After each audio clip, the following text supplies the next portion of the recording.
Baik, selamat malam teman-teman. Sudah 19.05, jadi udah 34 termasuk beberapa dari dosen. Jadi mungkin bisa saya mulai aja. Sebelum saya lupa, silakan mengisi link presensi terlebih dahulu. Oh, sorry. Mungkin nanti di bagian akhir.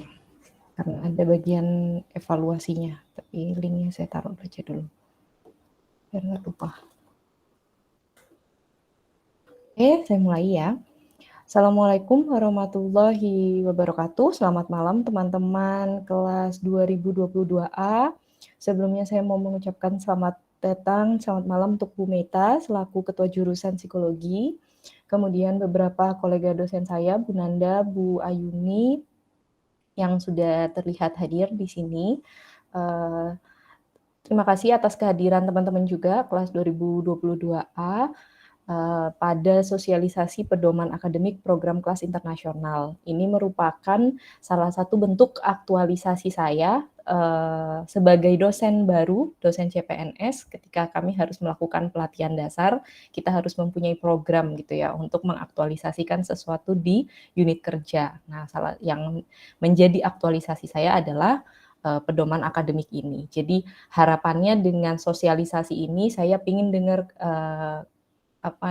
opini teman-teman gitu ya terhadap program kelas internasional. Karena makanya kenapa khusus teman-teman, karena kebetulan program ini adalah program inisiasi yang pertama kali dilakukan di kelas 2022A. Seperti itu. Oke, tanpa berlama-lama saya rasa saya langsung mulai. Jadi ini hanya pemaparan, mungkin setelah itu nanti akan, bila ada yang mau ditanyakan, jadi seperti kuliah gitu ya teman-teman.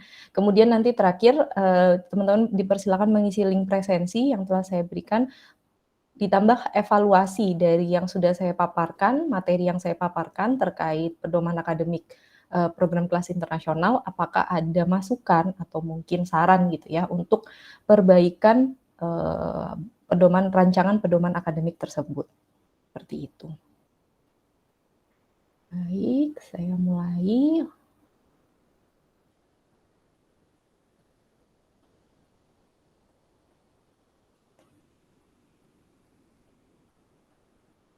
Oke, layar saya sudah terlihat ya? Sudah, Bu. Ibu. Oke, terima kasih. Oke, jadi saya mulai. Beberapa poin yang akan saya sampaikan untuk sosialisasi hari ini. Yang pertama ada pendahuluan, yaitu dasar dari kebijakan pengadaan penyelenggaraan program kelas internasional khususnya di UNESA. Kemudian poin kedua adalah program kelas internasional di UNESA, dan yang ketiga secara spesifik skema perkuliahan kelas internasional di jurusan psikologi FIP UNESA. Baik. Yang pertama ke pendahuluan, di mana UNESA telah sedang melakukan berbagai program, program percepatan dalam rangka internasionalisasi.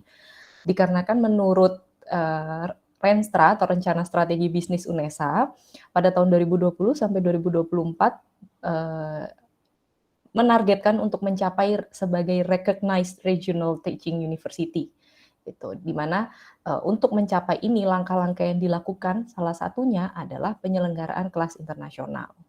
Jadi itu merupakan secara ringkas gitu ya, mengapa UNESA akhirnya menginisiasi untuk segera menyelenggarakan kelas internasional. Kemudian secara spesifik jurusan psikologi FIP, jurusan kita turut mendukung internasionalisasi UNESA dengan menginisiasi program kelas internasional. Jadi sebagai informasi tambahan, memang jurusan psikologi, jurusan kita sedang sangat gencar gitu ya terkait kegiatan internasionalisasi, tidak hanya program kelas internasional, tapi juga akreditasi internasional seperti itu, dan juga mengadakan kuliah umum seperti yang teman-teman tadi ikuti pagi tadi, studium generale dan seterusnya, seperti itu. Jadi ini adalah alasan mengapa akhirnya kelas internasional ini diinisiasi untuk pertama kalinya pada semester ini, pada tahun akademik ganjil ini.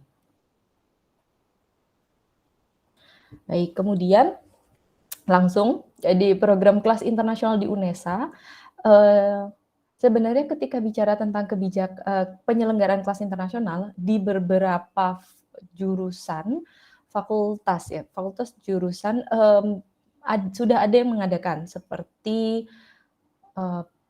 PG PAUD, kemudian FMIPA itu juga ada yang sudah menyelenggarakan. Nah, psikologi ini yang pertama kalinya menginisiasi pada semester ini. Nah, beberapa program kelas internasional di UNESA itu kebijakannya ada beberapa ya untuk sebagai bentuk inisiasi. Yang pertama adalah memprioritaskan pada program studi yang telah atau sedang akreditasi internasional. Makanya tadi saya sampaikan bahwa psikologi adalah jurusan yang sedang gencar melakukan kegiatan internasionalisasi. Salah satunya adalah kami sedang mengajukan dan akan mengumpulkan borang untuk akreditasi internasional seperti itu. Maka kami diprioritaskan juga untuk segera menginisiasi kelas internasional. Nah, mungkin yang teman-teman juga sering dengar adalah kelas ini disebut kelas unggulan gitu ya, bukan kelas internasional. Nah, ini memang sama gitu. Jadi di program kelas internasional di UNESA ini bisa disebut juga sebagai kelas unggulan gitu. Jadi bisa disebut kelas internasional, bisa disebut kelas unggulan. Kemudian di UNESA itu juga program kelas internasional itu dapat dipadukan dengan kelas akselerasi atau dalam bentuk fast track gitu ya, program percepatan kuliah gitu. Namun secara lebih detail saya tidak akan fokus pada kelas akselerasi ini, hanya pada program kelas internasionalnya. Kemudian skema di dalam kelas internasional yang sudah disusun oleh UNESA itu ada 2 skema, bisa mono degree dan bisa dual degree gitu. Secara singkat, mono degree itu lulus dengan 1 ijazah gitu ya, atau 1 gelar.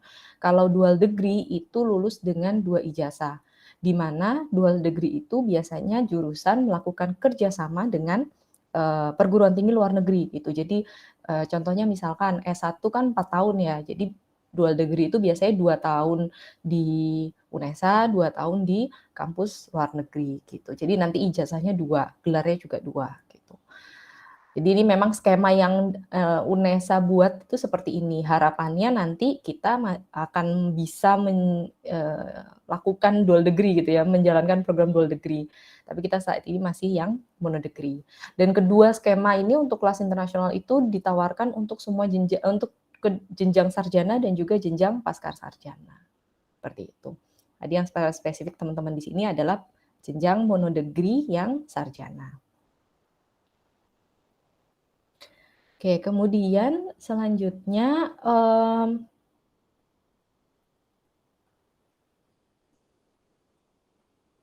tujuan penyelenggaraan kelas internasional. Sebenarnya mengapa kami menginisiasi gitu ya kelas internasional dan ini menjadi program yang penting gitu dalam jurusan. Yang pertama karena dengan mengikuti kelas internasional itu mahasiswa dapat memiliki pengetahuan baru dan terkini dengan adanya kegiatan visiting lecturer. Ini akan saya jelaskan lebih detail ketika nanti di bagian skema perkuliahan. Tapi ini salah satu tujuannya. Kemudian yang kedua tentunya karena namanya kelas internasional gitu ya, kami akan di kelas ini akan dominan menggunakan bahasa Inggris.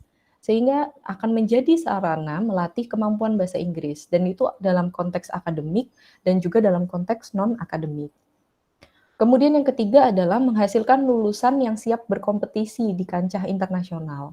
Dengan kalian selama S1 selama 4 tahun terbiasa untuk berbicara bahasa Inggris, menulis academic essay dalam bahasa Inggris gitu ya. Sehingga kalian siap tuh untuk bisa berkompetisi, mungkin mencari kerja di luar negeri gitu ya dan seterusnya.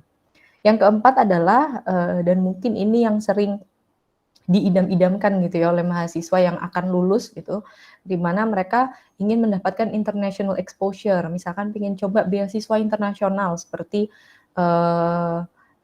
dapat beasiswa LPDP yang ke luar negeri, kemudian chevening, beasiswa chevening, atau beasiswa AAS, Australia, dan seterusnya. Bisa juga mendapatkan international exposure dengan selama kalian S1, kalian terlibat dalam mengikuti konferensi internasional, itu kan juga bentuk international exposure. Tuh. Jadi jadi tujuan penyelenggaraan kelas internasional itu adalah beberapa di antaranya ini. Baik, saya lanjutkan. Oke, kita sudah sampai poin yang ketiga. Jadi memang ini cukup singkat gitu ya, karena kita bicara kelas inisiasi gitu. Dan memang kalau memang boleh dikata gitu ya, kita memang kebijakan di UNESA sudah ada gitu ya. Hanya saja memang ini masih muda gitu ya kebijakannya gitu. Jadi masih banyak field atau lahan yang bisa dikembangkan dalam program kelas internasional ini. Nah, sekarang adalah yang sudah dilakukan dan diimplementasikan di jurusan psikologi terkait dengan perkuliahan kelas internasional. Nah, yang pertama adalah saya bicara tentang persyaratannya. Mungkin dulu teman-teman waktu masuk gitu kan, mungkin sudah memenuhi ini gitu ya, melengkapi persyaratan ini gitu ya. Yang pertama ada motivation letter, dan ini berisi latar belakang, pengalaman yang mendukung motivasi teman-teman untuk mengikuti kelas internasional.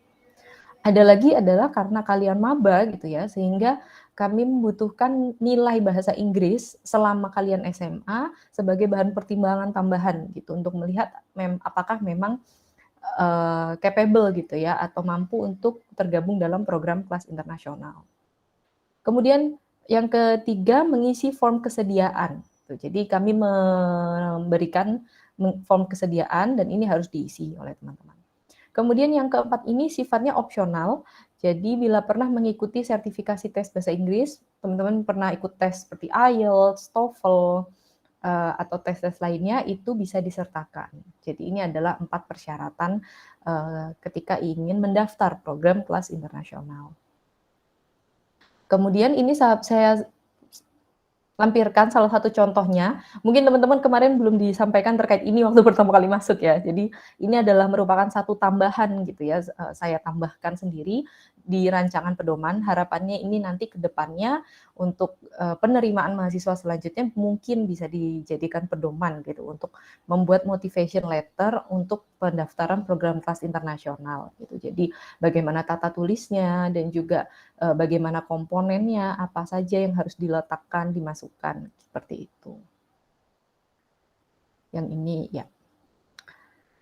Oke, kemudian selanjutnya adalah alur penerimaan mahasiswa kelas internasional. Jadi ini untuk mempermudah pemahaman gitu ya, bagaimana sebenarnya tahapan untuk bisa bergabung di program kelas internasional di psikologi. Yang pertama adalah untuk saat ini kami penerimaan mahasiswa masih mengikuti jalur reguler gitu ya. Jadi mungkin teman-teman ada yang lewat SNMPTN, SBMPTN, ada juga yang UTBK gitu ya, jalur prestasi. Nah, teman-teman akan untuk mendaftar ke UNESA melalui skema tersebut. Kemudian ketika sudah diterima di psikologi, di jurusan psikologi, nantinya akan ditawarkan untuk mendaftar di kelas internasional seperti itu di jurusan psikologi. Bila tertarik gitu ya, ingin mendaftar, maka melengkapi persyaratan seperti yang tadi sudah saya jelaskan dengan mengisi link pendaftaran juga. Nah, kemudian setelah deadline pendaftaran, data akan dikumpulkan dan akan tahap selanjutnya adalah seleksi wawancara. Nah, setelah seleksi wawancara, kemudian nanti para dosen yang bersangkutan gitu ya untuk menyaring mahasiswa siapa yang bisa diterima, itu akan menyaring, kemudian nanti akan diumumkan siapa yang diterima di kelas internasional psikologi, seperti itu. Dan ini sampai pada tahap terakhir. Dan untuk saat ini kuota untuk kelas internasional adalah 40 orang. Oke, sampai pada tahap pembahasan saya yang terakhir, jadi memang ini yang mau saya tekankan gitu ya. Apa saja yang akan dilakukan gitu ya selama kalian berada di kelas internasional gitu. Yang pertama, saya mau menjelaskan sedikit tentang kurikulum yang digunakan. Jadi memang karena lagi-lagi ini adalah kelas inisiasi, maka kita mengacu pada kurikulum MBKM. Jadi memang kurikulum sama seperti kelas yang reguler. Sehingga profil lulusan, capaian pembelajaran, skema mata kuliah yang ditawarkan itu semuanya sama. Lulus pun dengan SPSI. Kemudian untuk kegiatan di dalam perkuliahannya itu sendiri, di dalam program kelas internasional, yang pertama adalah untuk metode pembelajarannya, bahasa yang digunakan, pengantar kuliahnya, dan bahan kajiannya ini akan didominasi oleh bahasa Inggris. Kemudian referensi pembelajarannya tentunya juga berbasis bahasa Inggris. Jadi bila teman-teman ditugaskan untuk presentasi ya membuat PPT berkelompok, maka yang harus disiapkan PPT-nya materinya dalam bentuk bahasa Inggris. Begitu pula dengan dosennya seperti itu. Kemudian yang ketiga adalah visiting lecturer. Visiting lecturer ini adalah kegiatan di mana ada dosen dari luar UNESA dan itu biasanya dari luar negeri, jadi dari universitas di luar negeri yang mengisi materi kuliah ke kelas, gitu ya, ke UNESA, ke jurusan psikologi secara spesifik. Nah, bila ada kegiatan ini, maka kelas internasional ini akan yang menjadi jujukan terlebih dahulu, gitu ya. Jadi pasti akan mendapatkan prioritas, gitu ya, untuk terlibat dalam visiting lecturer, gitu. Jadi ini yang menjadi salah satu ini tadi ya tujuan gitu ya benefit gitu. Kenapa kok program kelas internasional ini bagus gitu. Kemudian yang keempat ada joint lecture dan ini kalian juga sudah lakukan ya. Jadi di mata kuliah psikologi perkembangan kalau nggak salah ya. Jadi ini adalah kegiatan kolaborasi antar dosen psikologi dengan perguruan tinggi luar negeri dalam menyelenggarakan perkuliahan. Bedanya dengan visiting lecturer adalah visiting lecturer sifatnya insidentil, jadi mungkin hanya dalam satu kali pertemuan. Kalau joint lecture ini seperti halnya tim teaching pada dosen sesama di dalam psikologi gitu ya. Tapi bedanya dosen satunya adalah dari luar universitas luar negeri gitu. Jadi dia akan mengisi pada beberapa pertemuan. Nah, yang kelima adalah tentunya kegiatan di luar perkuliahan. Jadi mengikuti program kelas internasional itu tidak hanya bicara tentang terlibat akademis yang mayoritas berbahasa Inggris gitu ya, enggak. Tapi juga kaitannya dengan kegiatan non-akademis yang sifatnya internasional, seperti student exchange, bila ada student exchange, kemudian bila ada bila ada seminar internasional, seperti kami baru saja menyelenggarakan ICPE, itu nanti mahasiswa kelas internasional akan diprioritaskan untuk menjadi student committee gitu. Karena apa? Karena menjadi komite pada acara internasional itu beda gitu ya, pengalamannya berbeda dengan menjadi acara komite atau panitia untuk acara nasional seperti itu, karena akan terpapar atau banyak berkorespondensi dengan orang luar negeri gitu ya, dosen dari luar gitu ya dan seterusnya seperti itu. Jadi ini merupakan beberapa metode perkuliahan, jadi yang dikemas akan dapat didapatkan gitu ya ketika gabung di program kelas internasional. Baik, saya kira sekian beberapa materi dari saya terkait dengan pedoman akademik program kelas internasional. Jadi sejauh ini memang karena kita bicara kelas inisiasi, jadi sejauh ini masih sampai di situ gitu ya skema perkuliahan untuk program kelas internasional. Oke. Tanpa berlama lagi, silakan teman-teman bila ada yang mau ditanyakan atau mungkin ada yang mau sharing terkait dengan paparan yang baru saja saya sampaikan. Monggo. Rizky Hauzan, silakan Mas. Saya mau nanya soal model pembelajaran tadi kan. Ya. Dijelaskan kalau misalkan dosen itu sendiri harus menggunakan bahasa Inggris ya dalam pembuatan PPT atau materi pembelajaran lainnya. Ya. Nah, di semester 1 ini kan kita dosennya itu masih nyampur sama kelas lain yang kasarnya bukan internasional gitu. Jadi mereka nggak seharusnya mendapatkan materi pembelajaran dalam bahasa Inggris. Apakah kedepannya kita bakal dapat dosen khusus yang nanti cuma bakal mengampu kita doang, atau nanti dosennya itu bakal dikasih kayak kerja double gitu. Jadi bikin PPT 2 kali dengan bahasa yang berbeda. Seperti itu. Oke, ya Mas Rizky, terima kasih pertanyaannya. Ya, jadi memang kalau untuk dosen gitu kan, karena kita bicara sumber daya manusia gitu ya, jadi memang sejauh ini ya dosen psikologi yang mengajar kalian ya akan selalu dosen-dosen yang ada di sini gitu ya. Jadi kita nggak outsourcing gitu, tapi yang mengajar kelas internasional nanti akan disesuaikan kompetensinya gitu ya, yang berkompetensi, yang kompeten dan capable untuk mengajar dengan dominan menggunakan bahasa Inggris gitu. Jadi memang karena kita awal gitu ya, jadi memang nggak memaksakan semua dosen terlebih dahulu untuk full English baik dalam materi maupun ceramah gitu ya. Biasanya kita hanya merekomendasikan salah satu di antaranya aja. Kalau misalkan materinya bisa bahasa Inggris, tapi ceramahnya mungkin mau campur-campur, nggak masalah gitu ya. Karena ini masih proses adaptasi juga gitu ya dengan penyelenggaraan program ini. Gitu. Harapannya ke depannya dosen yang mengajar kalian nanti bisa full English gitu dan juga materi yang disampaikan juga berbahasa Inggris. Tapi kan ini kita sambil jalan gitu ya Mas ya. Tapi terima kasih banyak gitu dan saya justru senang gitu karena antusias ya untuk bisa mendapatkan materi secara bahasa Inggris gitu. Ditambah juga kan karena masih maba, masih banyak mata kuliah yang dosennya dari luar gitu ya. Nah itu kan juga pastinya pasti yang dosen berbahasa Indonesia gitu ya, karena itu sama kayak mata kuliah yang reguler. Seperti itu ya Mas Rizky. Oke, baik, terima kasih. Sama-sama. Silakan, ada lagi yang mau ditanyakan? Anju, silakan.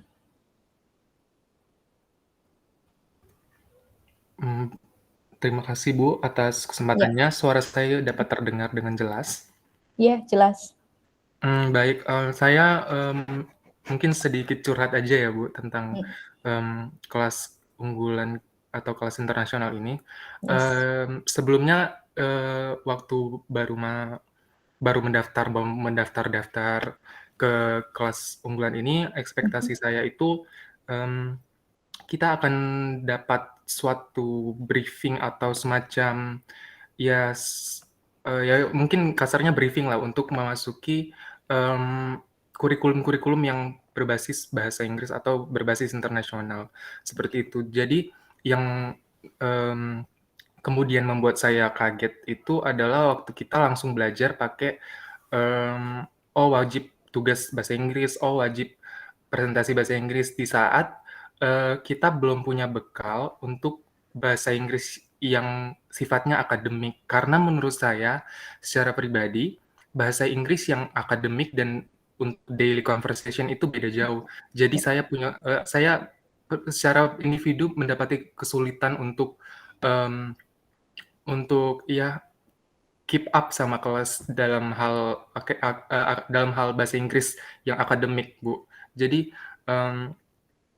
mungkin itu curhat aja sih Bu, selama kelas unggulan ini ada kesulitan dalam memahami bahasa Inggris yang sifatnya akademik gitu. Oke, terima kasih banyak Mas Anju. Jadi memang ini ya, jadi masukan ya buat kami di jurusan juga bahwa perlu ada pendalaman gitu ya atau seperti pelatihan gitu ya tentang academic writing gitu ya, academic mungkin kalau kita bicara kurikulum kan ya kurikulum MBKM ini ya gitu memang ya kurikulum bahasa Indonesia ini ya kurikulum pendidikan di pendidikan tinggi kan yang kita implementasikan. Tapi mungkin kalau kita di kelas internasional mungkin kaitannya dengan penyusunan esai, kemudian bagaimana mungkin bicara tentang kompetensi bahasa Inggris gitu ya, pendalaman tentang bahasa Inggris gitu ya, khususnya di konteks akademik gitu, yang mungkin bisa jadi untuk meningkatkan kompetensi bahasa Inggris teman-teman. Oke, ya terima kasih banyak Mas Anju. Silakan, ada lagi? Ya karena program kelas internasional ini ya kami ini ya sambil jalan sambil memperbaiki gitu. Jadi opini dan masukan dari teman-teman yang dalam tanda kutip, bukan kelinci percobaan ya, tapi pertama kali pertama kali beruntung untuk ikut gabung dalam program kelas internasional itu sangat penting gitu ya untuk perbaikan program kita. Silakan, ada lagi?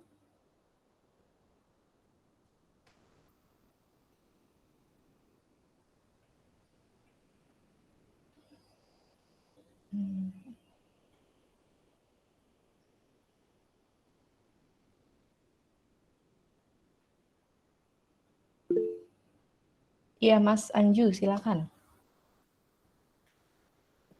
Bu, mungkin satu aja lagi saya mau bertanya tentang tadi kesempatan untuk exposure ke dunia internasional. Itu kita ini kan Ibu udah mention tentang scholarship. Bedanya kita sama kelas lain yang kesempatannya sama itu apa sih Bu bedanya? Mungkin apakah dukungannya lebih banyak dari kampus untuk mahasiswa dari kelas unggulan atau bagaimana?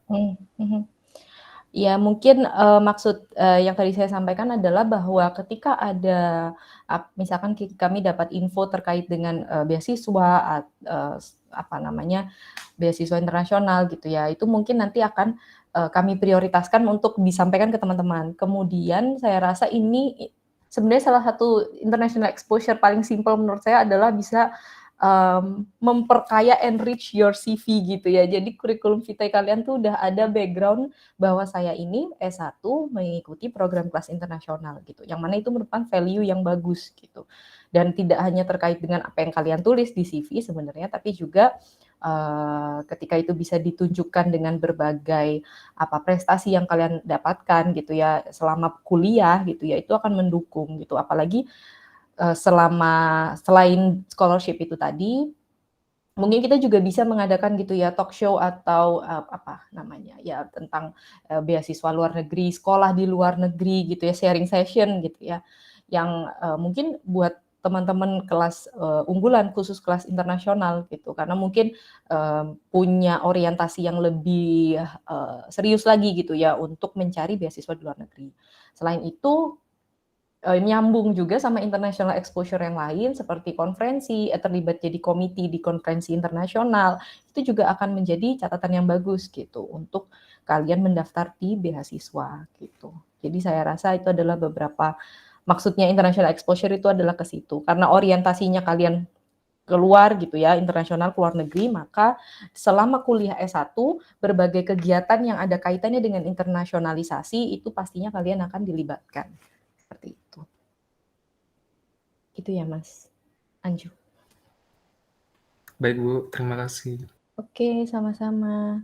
Silakan, ada lagi yang mau ditanyakan atau disampaikan? Christopher, silakan Mas. Oh ya, teman-teman terima kasih atas waktunya. Jadi saya mau tanya beberapa hal. Yang pertama itu kan ada sempat disebut mengenai dual degree ya dengan perguruan tinggi luar negeri. Kalau kami sendiri boleh tahu tuh ada kerjasama khusus Kak untuk sekarang atau untuk di depannya? Mungkin rencana seperti ada kuliah tamu lagi atau bagaimana seperti kemarin SSU dengan psikologi perkembangan. Mungkin ada lagi nggak buat kita di depannya? Terus yang pertanyaan kedua itu kan sempat dibahas mengenai student exchange kan Bu. Nah kalau ada student exchange, apakah kira-kira itu bakal masuk kurikulum atau kita kira-kira ada nggak kayak jalur tersendiri atau privilege tersendiri untuk kita tuh ikut student exchange, tapi dari kayak program dari UNESA sendiri untuk kita. Terima kasih Bu. Oke, terima kasih Mas Christopher. Saya jawab pertanyaan yang pertama dulu. Untuk dual degree, sepertinya itu masih berupa rencana skemanya UNESA gitu ya. Jadi memang sepertinya di UNESA belum diimplementasikan sepertinya. Khususnya di psikologi, kami memang belum ada kerjasama dengan universitas di luar negeri untuk menyelenggarakan program sarjana gitu ya.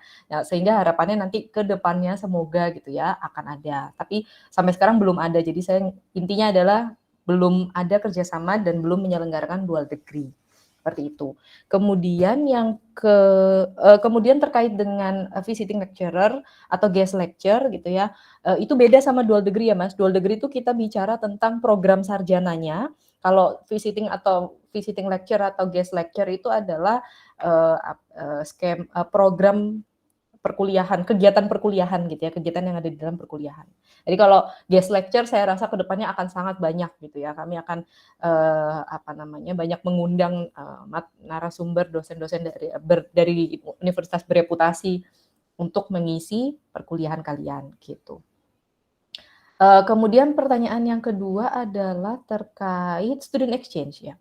Jadi kalau student exchange sebenarnya lebih kepada bila nantinya akan ada program pertukaran mahasiswa internasional, contohnya adalah yang diadakan oleh salah satu programnya MBKM, bagian dari MBKM saya rasa, itu IISMA, tapi mungkin ini too early gitu ya buat teman-teman, tapi nggak apa-apa, good to know gitu ya. Jadi dari sekarang teman-teman bisa mulai menggambar gitu, kira-kira nanti ingin student exchange, karena student exchange itu biasanya syaratnya nanti kalau udah semesternya udah tengah-tengah gitu ya kalian. Kemudian tentunya kita akan memprioritaskan dan merekomendasikan teman-teman yang ada di kelas internasional terlebih dahulu gitu untuk bisa ikut mendaftar. Meskipun kami juga encouraging semua dari kelas reguler juga, karena kami kan ingin bisa memberikan exposure sebesar-besarnya bagi mahasiswa psikologi gitu untuk bisa go internasional gitu ya bahasanya.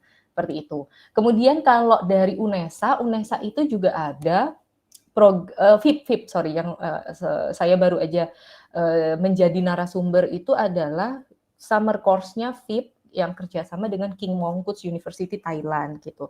Jadi VIP itu sepertinya tiap tahun akan selalu ada program summer course dan itu teman-teman akan sangat welcome dan bahkan mungkin minta gitu ya untuk terlibat di situ mengikuti summer course itu gitu. Sejauh ini kemarin sih summer course-nya masih online ya. Jadi harapannya mungkin nanti ketika teman-teman sudah bisa mengikuti summer course itu udah bisa beneran berangkat ke universitasnya sana seperti itu.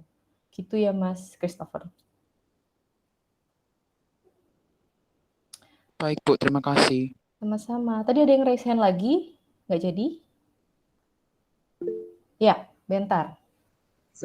Ibu mau tanya, kalau misalnya kan kita sudah masuk ke semester 2 ya Bu, nah itu kan mulai memakai bahasa Inggris ya Bu, kalau misalnya kayak otak kita nggak menentukan kita bakal bisa lanjut ke semester 2 atau gimana Bu, soalnya kan saya nyadar sendiri, soalnya saya kan masih belum memiliki basic bahasa Inggris yang terlalu nah itu apakah boleh pindah kelas atau gimana Ibu? Oke. Ya terima kasih Mas Bentar. Harus semangat dong Mas, semangat pasti bisa belajar. Semuanya juga belajar. Tapi kalau misalkan terkait kondisi yang kamu sampaikan, bisa kamu konsultasikan ke dosen pembimbing akademik kamu aja gitu ya. Sampaikan aja kondisi. Karena kan biasanya kalau DPA itu kan pasti ada konsultasi berkala ya, baik itu di awal semester, di tengah, sama di akhir gitu. Nah itu sampaikan aja. Apalagi kan ini habis ini kan UAS ya, jadi kalian sudah bisa mengevaluasi nih satu semester berada di program kelas internasional ini seperti apa ininya progresnya, apakah kesulitan kalau ada kesulitannya di mana gitu, yang mungkin nanti DPA bisa membantu mencarikan solusi gitu sih Mas. Gitu ya. Mas Bentar, jangan menyerah Mas, semangat. Kan teman-temannya banyak, sama-sama berjuang. Oke, ada lagi yang mau ditanyakan? Mas Rizky, silakan. Iya, terima kasih. Saya mau nanya, tadi kan kalau nggak salah sempat nyebut kalau misalkan kita bakal mengutamakan matkul-matkul yang sesuai dengan kancah internasional ya. Nanti apakah ke depannya ini kita bakal menyimpang dari kayak bakal beda sendiri gitu kurikulum matkulnya sama kelas yang lain, misalkan kelas yang lain itu deretan matkulnya ini, kita bakal belajarnya yang lain gitu, apakah seperti itu Bu? Oke, sorry saya tapi tadi kayaknya nggak bilang matkul yang sesuai dengan kancah internasional, tapi nggak tahu mungkin tadi ada yang salah. Mungkin salah, saya udah dengar ya. Nggak, tapi intinya sejauh ini untuk kurikulum dan kedepannya sebenarnya untuk setidaknya untuk beberapa waktu ini gitu ya, untuk beberapa kelas inisiasi ini sebenarnya pasti kurikulumnya akan sama. Jadi mata kuliah yang diambil sama. Karena kan nantinya kita bicara juga tentang peminatan ya ketika kalian masuk semester 5 gitu ya. Dan itu sampai dengan saat ini sama gitu, kecuali nanti memang kayak misalkan ada dual degree gitu ya dengan universitas luar negeri, itu biasanya nanti skema kurikulumnya mungkin akan diatur ulang, tapi itu nanti kita bicara kalau nanti sudah ada program dual degree gitu. Tapi untuk saat ini kurikulumnya dan mata kuliahnya sama dengan kelas reguler gitu, jadi nggak menyimpang kok Mas, tetap pada jalannya. Oke, Ziana silakan. Ya, selamat malam Ibu. Apakah suara saya terdengar? Terdengar, Mbak. Oh iya, baik, saya izin bertanya Ibu. Jadi yang pertama pertanyaan saya itu tentang nilai TEP. Kita kan sudah menjadi kelas internasional, berarti untuk nilai TEP itu menyesuaikan pada standar kelas internasional seperti itu Ibu. Untuk pertanyaan yang kedua, saya bertanya tentang, tadi sedikit disinggung tentang scholarship atau beasiswa.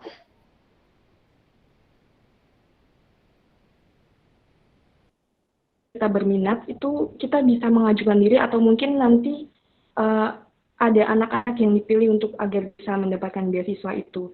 Nah, lalu itu skemanya seperti apa atau alurnya itu seperti apa? Ya, terima kasih Bu. Oke, terima kasih Mbak Ziana. Pertanyaan pertama adalah terkait dengan TEP. Kalau TEP sebenarnya itu sejauh ini kita mengikuti kebijakan UNESA gitu ya, karena ini masih lagi-lagi masih kelas inisiasi, masih awalan. Jadi sampai saat ini TEP-nya sama dengan kelas reguler gitu. Mungkin kamu bicara TEP ini mungkin TEP lulus nanti gitu kali ya. Nah kalau lulus nanti saya nggak tahu ya. Jadi mungkin kebijakannya masih ikut di UNESA bareng sama kelas S1 reguler. Nah, kalau beasiswa, oh iya saya ini mau meluruskan, kalau beasiswa ini saya lebih memfokuskan beasiswanya secara spesifik adalah pada beasiswa S2 ya teman-teman. Jadi bukan bicara S1 gitu ya. Karena makanya tadi saya bilang terkait dengan CV, terkait dengan pengalaman selama kuliah S1 gitu ya. Karena saya bicara tentang ketika teman-teman lulus gitu ya dengan meskipun gelarnya sama, ijazahnya tulis sama gitu ya, tapi dengan yang reguler, tapi teman-teman punya pengalaman dan terdaftar di kelas program internasional seperti itu. Jadi itu yang akan menjadi catatan bagus bagi ketika mendaftar S2 beasiswa internasional gitu. Jadi saya bicara tentang beasiswa S2, tapi harapannya adalah ketika nanti misalkan teman-teman sudah semester akhir gitu ya mau lulus, nah itu mungkin akan banyak ada seminar, webinar, sharing session terkait dengan beasiswa internasional. Beasiswa itu ada apa aja, cara mendaftarnya apa, mungkin nanti mengundang alumni yang merupakan awardee beasiswa itu gitu ya. Yang mungkin itu bisa jadi informasi tambahan bagi teman-teman. Seperti itu Mbak Ziana.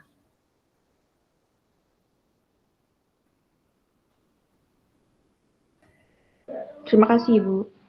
Sama-sama. Oke, silakan ada lagi yang mungkin mau ditanyakan?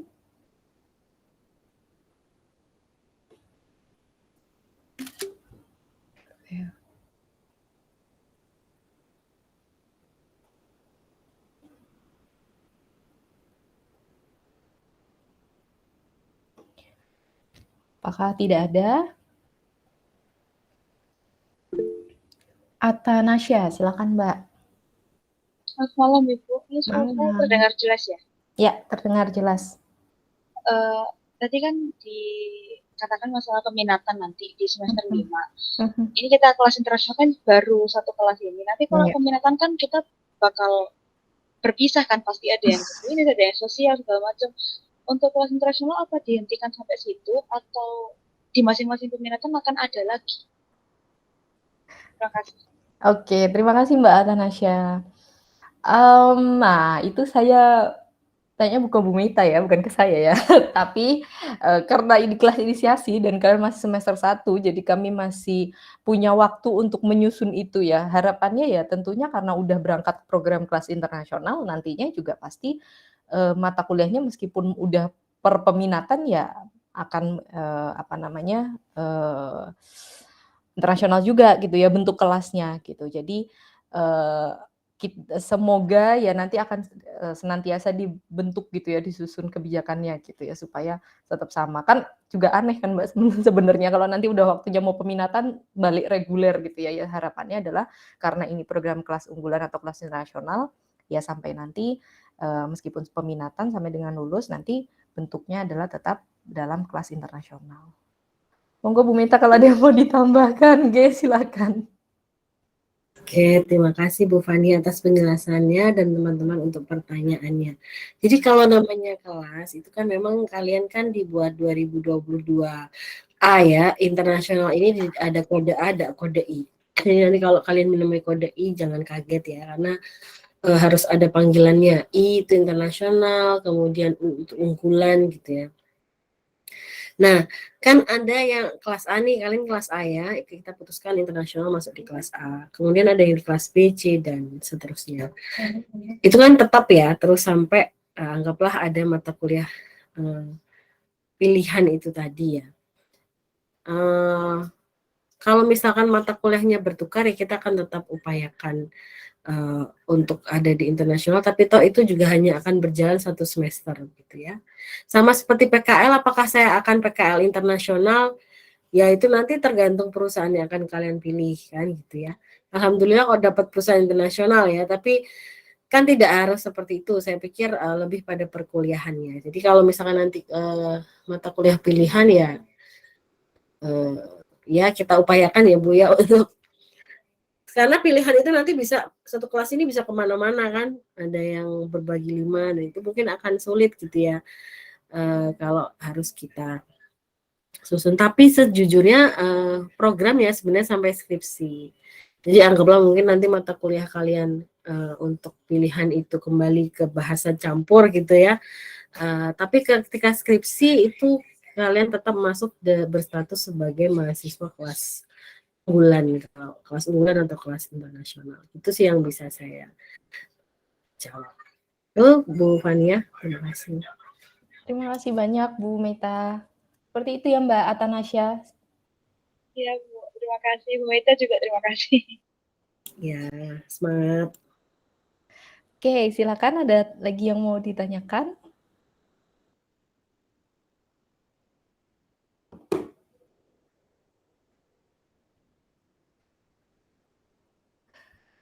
Oke, bila tidak ada, mungkin bisa saya cukupkan gitu ya. Saya nggak ingin mengambil banyak waktu malamnya teman-teman waktu istirahat gitu.